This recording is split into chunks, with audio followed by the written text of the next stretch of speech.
So hello everyone. I am making Vidya AI. Vidya AI is a AI-based learning teaching assistant for professors and students.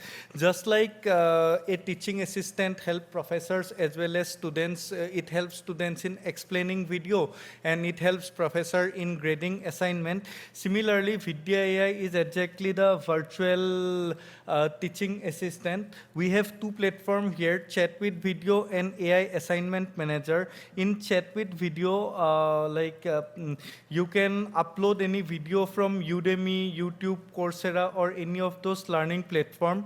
I have uploaded a video here. I'm an electrical engineer, so I uploaded a video of how CMOS circuit here work. So here, as you can see in the chatbot, you can ask question, like if you ask like, what is a CMOS NAND gate? It's a VLSI concept. So it explains in detail what is a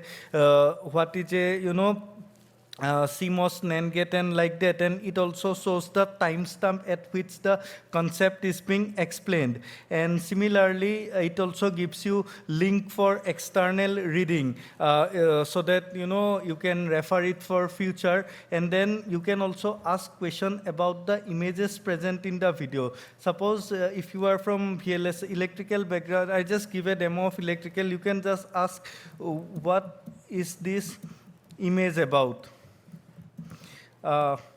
Then it will explain this image, saying that this is a truth table, this is two push-pull transistor, like that. So this is for our students. For teachers, we interviewed a lot of professors in Bay Area from Stanford, Santa Clara University, San Jose State, and we asked them what is their challenge. They mentioned that grading is their major challenge, like grading assignment, exam, question paper, like that. So we created this AI-based assignment generator which creates assignment and shares it student, and this is the assignment generated by AI. Thank you very much. Thank you.